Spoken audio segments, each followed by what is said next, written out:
ह्रीं श्रीं ॐ त्र्यम्बकै यजामहे सुगन्धिं पुष्टिवर्धनम् उर्वारुकमिव बन्धनान् मृत्योर्मुक्षीयमामृतात्.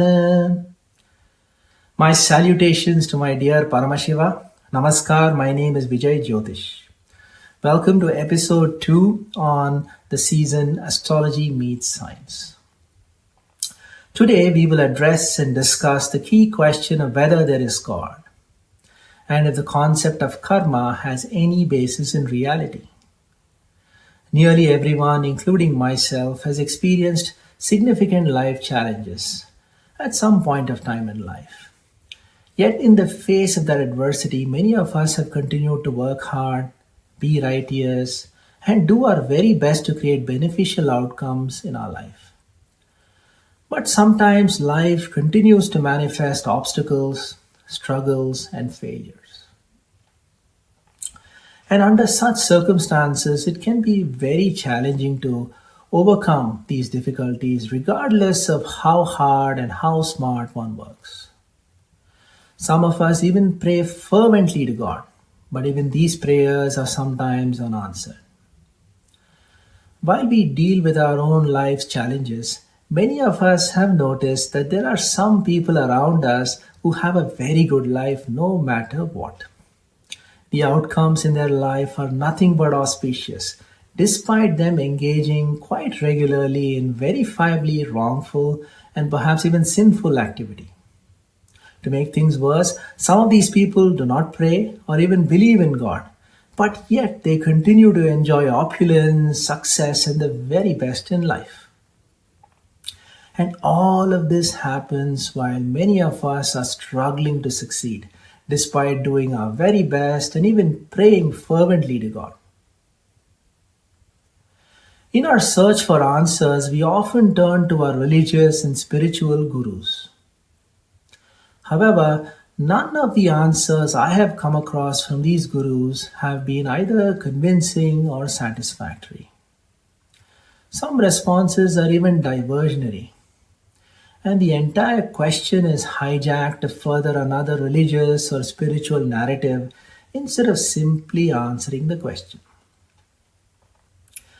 Here are the top 3 responses that I have come across. If you have heard of others, please share them in the comments below. I would love to read them. The first and most typical response from most gurus is that God tests only those people who are dearest to him or her. And by the way, God is either a male or female depending on who you speak to.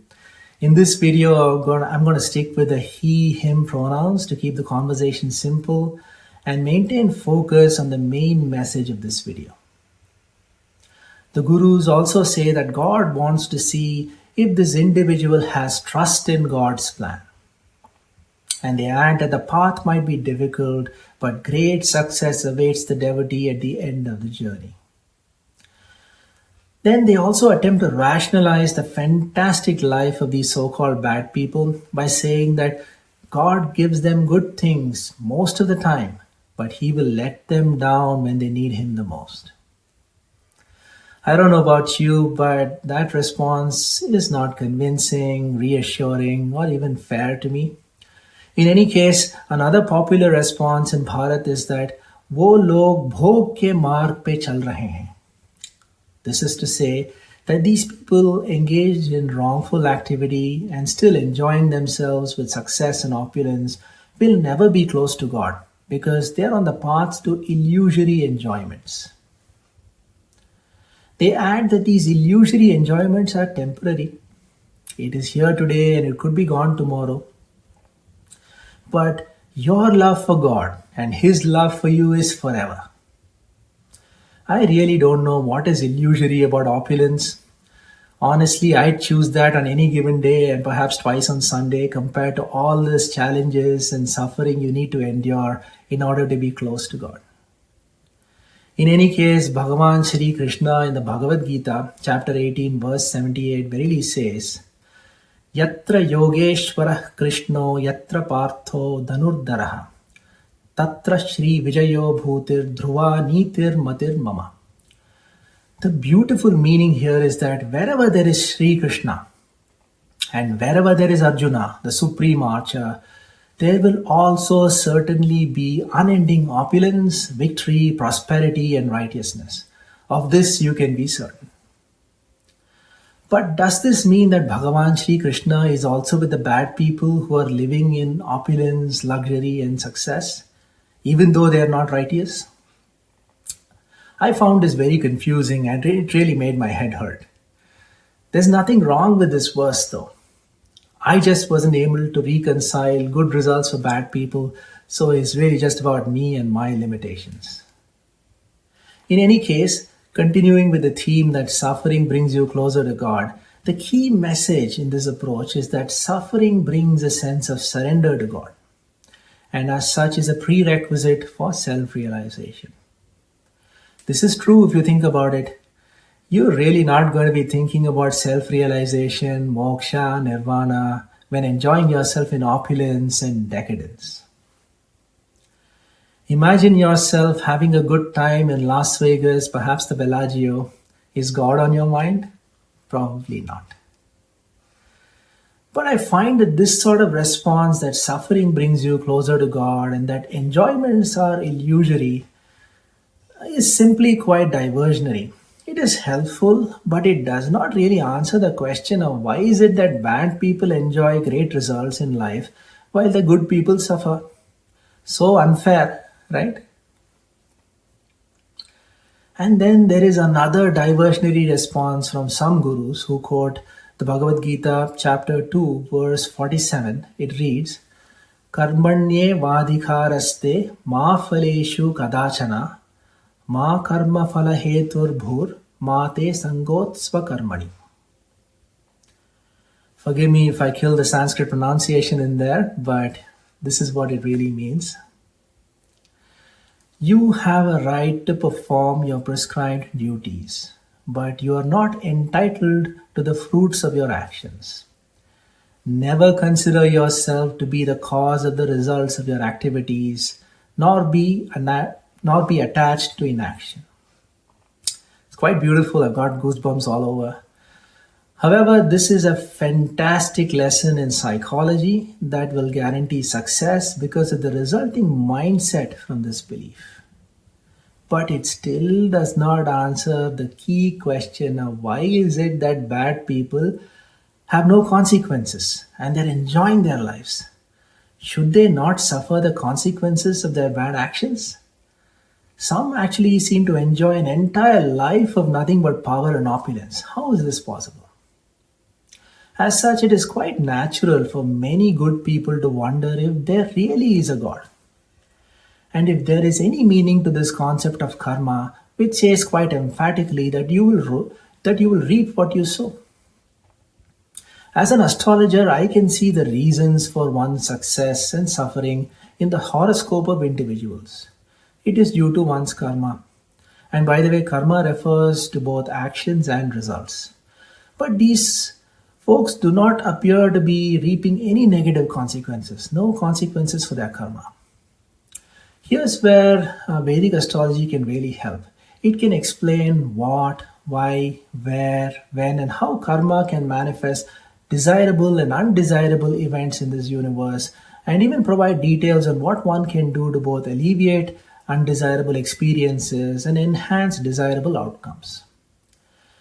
But as an astrologer, even I could not reconcile that undesirable outcomes can continue for some, no matter how much hard work and smart work the person does.